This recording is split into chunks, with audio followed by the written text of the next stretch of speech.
I'm going to be showing a simple inversion series that almost anyone can do. Start out with scooting out close to the wall sideways. Lean on the outside elbow. Get the hips up close to the wall. We'll roll to lying on the back. Now scoot as far forward as you can while you still have the sacrum and tailbone supported by the floor. We'll reach up through the heels. We can relax the arms to the side, palms up. I like to have a little bit of active stretch at first, pulling the toes back toward the knees, reaching through the heels, feeling some stretch in the back of the legs and the hamstrings and the calves. And then after a few breaths of the feet actively dorsiflexing, then I'll just relax the feet. Each of these positions you could hold up to 12 breaths or up to a minute each. This sequence is considered good for providing inversion of the effects of gravity on the legs.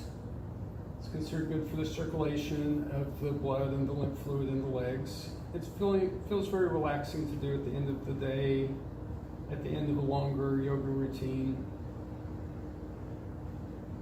Practice your deep, full breaths. If you're ever doing the leg on the wall stretches and your feet start to feel tingly or numb like they're falling asleep, then go ahead and slide your feet down the wall, either with the soles of the feet flat on the wall or with the soles of the feet together and knees apart. So you may either stay here until all feeling returns to your feet and then come back up to the position, or you could just roll out if you continue to experience any numbness in the feet. Now the next variation will be to take the legs in a V. If you need to use your hand support, you can place the hands outside the thighs. Otherwise, you can just let gravity help pull the legs downward to the extent comfortable for you. We can have the toes pointing toward the middle of the room or turn the toes more down toward the floor. Be pretty straight through the knees. Gravity is assisting with a nice stretch for the inner thighs.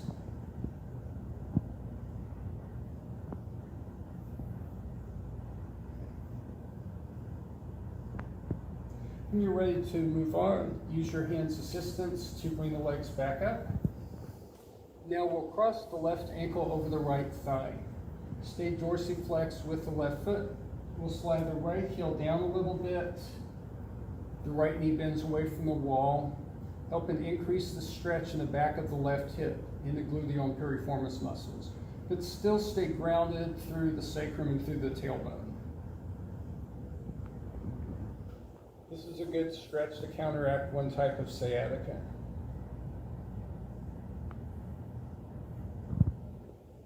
You might feel a little bit in the left inner thigh, but mainly the left outer hip. From here, we're going to do another stretch on the same leg by crossing the thighs fully. Slide the top leg down a little further, still keeping the tailbone and sacrum grounded, stretching more directly to the back of the hip at the gluteus maximus. Again, taking deep breaths, relaxing, staying here for up to a minute.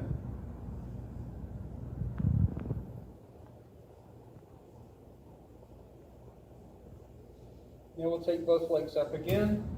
Okay, now on the other side, we're going to take the right ankle over the left thigh, stay dorsiflexed with the right foot as we slide the left heel down.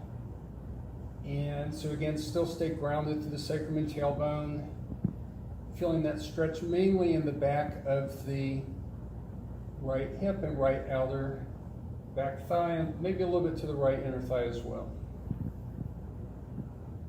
Again, practice your deep breaths as you hold each position.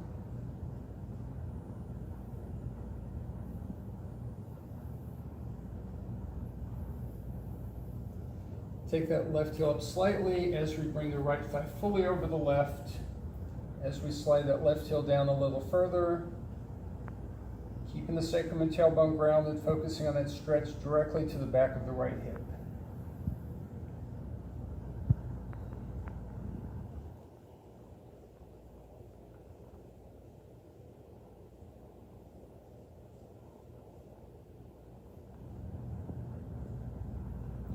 Take the legs up again.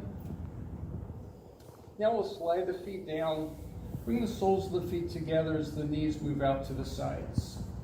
We're going to be stretching into the inner thighs. If you want to assist the stretch, the hands could just lightly press the upper thigh bones close to the groin, slightly rotating the inner thighs toward the wall as the knees reach out to the sides.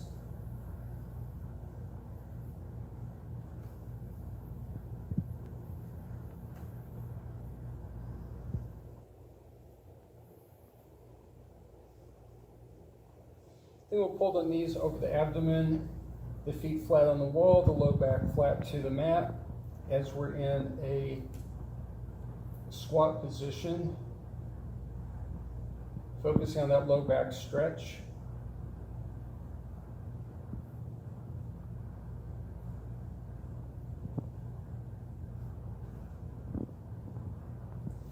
Now coming out, we'll roll to the side. We can take a couple of breaths on the side, pressing the hands down as we sit up and lean the back against the wall. After that, a good counter stretch would be to do the Sphinx.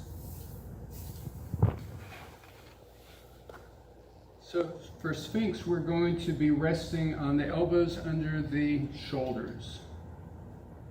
Palms are down, forearms on the mat. The chest stretches forward and up, the shoulders roll back and down.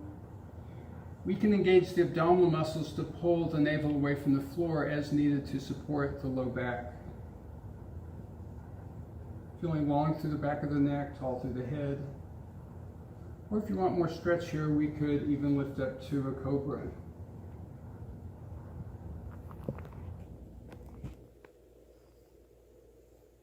And then up to a minute or 12 breaths of that. Lower the elbows, and then we're going to roll on the back.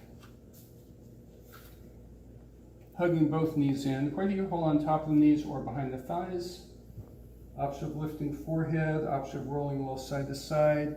Keeping the low back and sacrum and tailbone pressing the mat.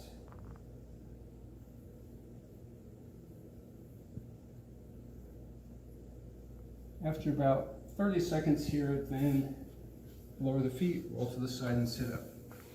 So that's it for the simple leg up the wall inversion series. If you enjoyed the video, please hit like and subscribe. And if you have any questions, you may leave them in the comments. Thank you.